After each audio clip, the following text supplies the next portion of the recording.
ఆశ్చర్యకరమైన బైబిల్ పాఠముగా ఇర్మియా గ్రంథము 46వ అధ్యాయం చదువుకుందాము. అన్యజనులను గూర్చి ప్రవక్త అయిన ఇర్మియాకు ప్రత్యక్షమైన యెహోవా వాక్కు. ఐగుప్తును గూర్చిన మాట అనగా, యోషియా కుమారుడును యూదా రాజునైన యెహోయాకీము ఏలుబడియందు 4వ సంవత్సరమున నెబుకద్రెజరు కర్కెమీషులో యూఫ్రటీసు నది దగ్గర ఓడించిన ఫరో నెకో దండును గూర్చిన మాట. డాలును కేడెమును స్థిరపరచుకొనుడి, యుద్ధమునకు రండి.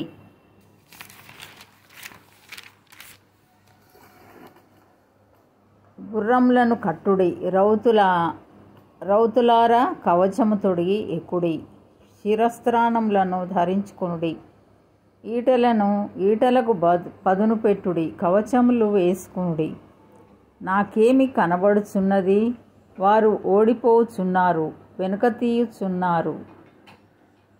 వారి బలాఢ్యులు అపజయం నొందుచున్నారు, తిరిగి చూడక వేగిరముగా పారిపోచున్నారు. ఎటు చూచినా భయమే. యెహోవా మాట ఇదే.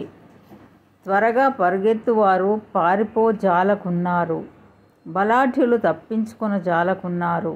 ఉత్తర దిక్కున యూఫ్రటీసు నది తీరమందు వారు తొట్రిల్లి పడుచున్నారు. నైలు నది ప్రవాహం వలె వచ్చు, నితడెవడు? ఇతని జలములు నదుల వలె ప్రవహించుచున్నవి. ఐగుప్తీయుల దండు నైలు నది వలె ప్రవహించుచున్నది.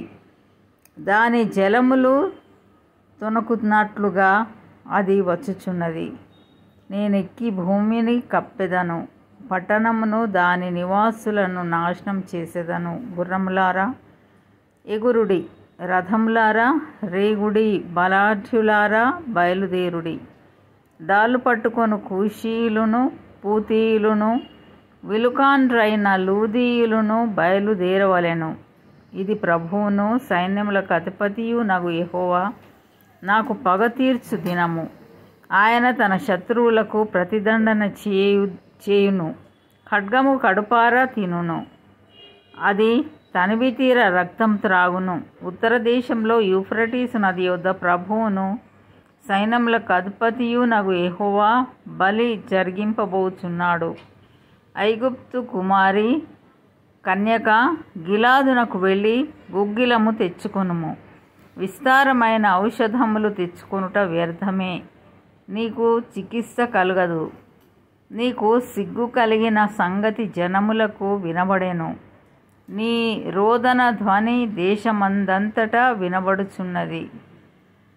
బలాఢ్యులను తగిలి కూలుచున్నారు, ఒకని మీద ఒకడు పడి అందరూ కూలుదురు. బబులోను రాజైన నెబుకద్రెజరు బయలుదేరి వచ్చి ఐగుప్తీయులను హతము చేయుటను గూర్చి ఇర్మియాకు ప్రత్యక్షమైన యెహోవా వాక్కు. ఐగుప్తులో తెలియచేయుడి, మిగ్దోలులో ప్రకటింపుడి, నోపులోను తహపనేసులోను ప్రకటన చేయుడి. ఏమనగా, ఖడ్గము నీ చుట్టూనున్న ప్రదేశములను మృంగివేయుచున్నది. మీరు లేచి ధైర్యం తెచ్చుకొనుడి.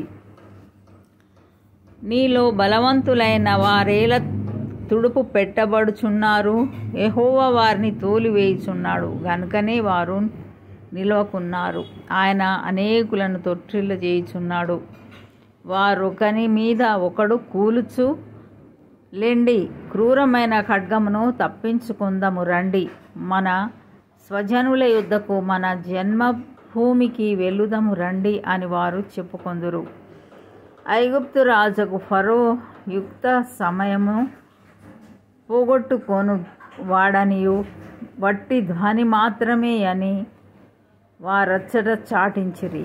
పర్వతములలో తాబోరు ఎట్టిదో, సముద్ర ప్రాంతములలో కర్మేలు ఎట్టిదో, మా జీవంతోడు అతడు అట్టివాడై వచ్చును. రాజును సైన్యములకు అధిపతియు నగు యెహోవా వాక్కు ఇదే. ఐగుప్తు నివాసులారా, నోపు పాడైపోవును, అది నిర్జనమై కాల్చబడును.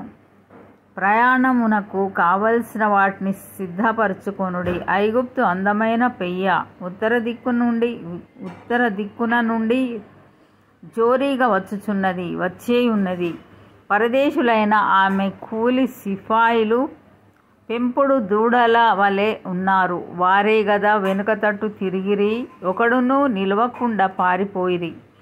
వారికి ఆపద్దినము వచ్చి ఉన్నది, శిక్షా దినము వారికి ఆసన్నమాయెను. శత్రువులు దండెత్తి వచ్చుచున్నారు, మ్రానులు నరుకువారి వలె గుడ్డన్లు పట్టుకొని దాని మీదికి వచ్చుచున్నారు.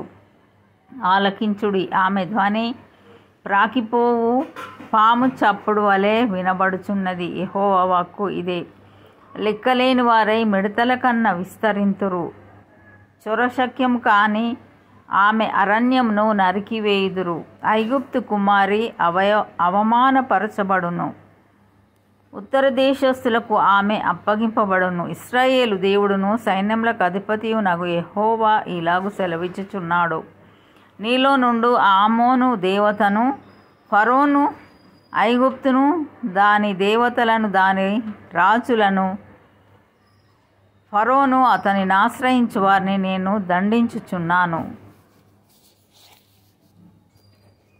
వారి ప్రాణము తీయ చూచు బబులోను రాజైన నెబుకద్రెజరు చేతికిని అతని సేవకుల చేతికిని వారిని అప్పగించుచున్నాను. ఆ తరువాత అది మునుపటి వలెనే నివాస స్థలమగును. ఇదే యెహోవా వాక్కు. నా సేవకుడవైన యాకోబు, భయపడకుము, ఇశ్రాయేలు జడియకుము. దూరంలో నుండి నేను రక్షించుచున్నాను, వారున్న చెరలో నుండి నీ సంతతి వారిని రక్షించుచున్నాను.